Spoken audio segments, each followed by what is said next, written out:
నియోజకవర్గం GVMC 95వ ward Gollavelli వానిపాలెం గ్రామంలో నిర్వహించిన స్వర్ణాంధ్ర, స్వేచ్ఛాంధ్ర మరియు డెంగీ నివారణ దినోత్సవం సందర్భంగా జనసేన విశాఖ ఉమ్మడి రూరల్ జిల్లా అధ్యక్షులు పెందుర్తి శాసనసభ్యులు శ్రీ పంచకల రమేష్ బాబు గారు ముఖ్య అతిథిగా పాల్గొన్నారు. యూసీడీపీడీ బివి రమణమూర్తి గారు, GVMC Pendurthi zonal commissioner Shankarrao గారు, ఏఎంహెచ్ఓ అప్పలనాయుడు గారితో సహా ఉన్నతాధికారులు, ఎన్డీఏ కూటమి నాయకులు పాల్గొని ఈ కార్యక్రమంలో ప్రజల చేత స్వర్ణాంధ్ర, స్వేచ్ఛాంధ్ర ప్రతిజ్ఞ చేయించారు. ఆ ప్రాంతాలను పరిశీలించి పరిశుభ్రత ఆవశ్యకతను ప్రజలకు వివరించారు. ఈ సందర్భంగా ఎమ్మెల్యే రమేష్ బాబు గారు మాట్లాడుతూ పరిశుభ్ర ఆంధ్రప్రదేశ్ సాధించే సంకల్పానికి కట్టుబడి ఉంటానని, ఈ రోజు పరిశుభ్రంగా ఉంచడంలో ఈ రోజు నుండి నా తోటి వారికి కూడా స్వచ్ఛతపై అవగాహన కల్పించే దిశగా ప్రయత్నిస్తానని, భవిష్యత్ తరాలకు ఆరోగ్యవంతమైన, సుభిక్షమైన, ఆనందకరమైన ఆంధ్ర రాష్ట్రాన్ని నిర్మించడానికి నాతో ఈ నిర్ణయం ద్వారా నా రాష్ట్రాన్ని స్వర్ణాంధ్ర, స్వచ్ఛాంధ్రగా తీర్చిదిద్దేటట్లు నా వంతు కృషి చేస్తానని. ధన్యవాదాలమ్మా. ప్రమాణం చేసినంత గట్టి ధన్యవాదాలు. ఈ స్వర్ణాంధ్ర, స్వచ్ఛాంధ్ర కార్యక్రమాన్ని సార్థకత చేయండి. మీకు ఎప్పుడు ఏదైనా ప్రభుత్వ పరంగా కానీ తప్పులు జరుగుతామంటే మా నోటీసు తీసుకురండి.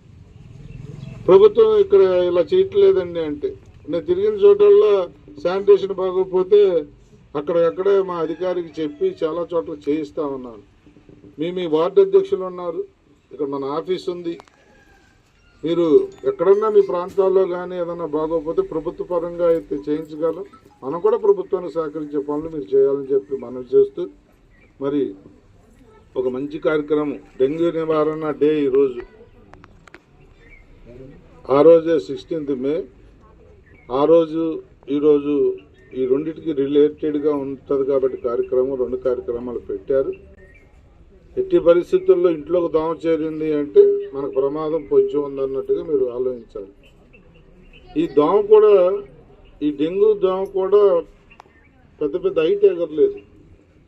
ఎందుకంటే అది డెంగ్యూ దోమ అంటే అది గుడ్లు పెట్టే ఇది కాబట్టి దానికి ఒక సర్టెన్ 3 అడుగులు 4 అడుగులు మ్యాక్సిమం మనిషి హైట్లోనే అది ప్రయాణిస్తుంది. అది కూడా జాగ్రత్తగా చూసుకుంటే నీరు నిల్వ ఉంచడం అనేది చాలా డేంజర్. మనం ఏం చేస్తామంటే కుళాయి రాదనో లేకపోతే ఒక 4-5 పెద్ద వస్తువులు పెట్టుకుని దాంట్లో నీరు నింపేసుకుంటాం, పొదుపుగా వాడుకుంటున్నాం అనుకుంటున్నాం. జబ్బును కూడా ఆహ్వానిస్తున్నాం, అది కూడా గమనించండి. మూతలు పెట్టండి. తాగేటప్పుడు మాత్రం కాచిన నీరు తాగండి. మీ ఇంటిని పరిశుభ్రంగా ఉంచుకోండి, మీ పరిసరాలను పరిశుభ్రంగా ఉంచుకోండి. ప్రభుత్వ ఆదేశాలను తూచా తప్పకుండా పాటించండి. మీకు చిన్న పని, ఏ చెత్తగా చెత్త సపరేట్ చేసుకోవాలి. దయచేసి ఇవన్నీ పాటిస్తారని చెప్పి మేము చెప్పిన ఈ 4 మాటలు మా కోసం కాదు, మీకోసం కాదు, మన కోసం, మన బిడ్డల భవిష్యత్తు కోసం అనేది గమనించమని చెప్పి కోరుతూ అందరూ పాటిస్తారని ఆశిస్తూ, ఇది ఎందుకంటే అది పూర్తవుతుంది. ప్లాస్టిక్ అనేది మన ప్రాణాంతకం. అంటే ఇది వరకు అంటే రోజులు ఎలా వచ్చే ఒక మాట చెప్తాను, రేపు పొద్దున ప్రోగ్రాం ఉంది కాబట్టి చెప్తున్నాను గుర్తొచ్చి.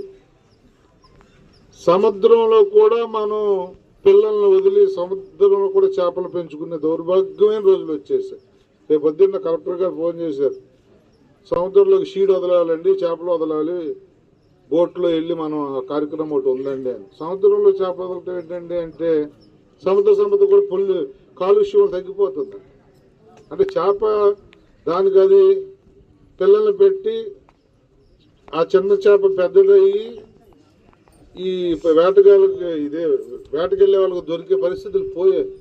సముద్రంలోకి వెళ్ళి చేప పిల్లల్ని వదిలి అవి అక్కడ సముద్రంలో పెరిగిన తర్వాత అట్ని ఆ ఫిషింగ్కి వెళ్ళే వాళ్ళకి ఉపయోగపడుతుందని చెప్తున్నారంటే ఎంత ఘోరమైన రోజులు వచ్చాయో మనం గమనించాలి. అన్నీ పొల్యూట్ అయిపోయాయమ్మా.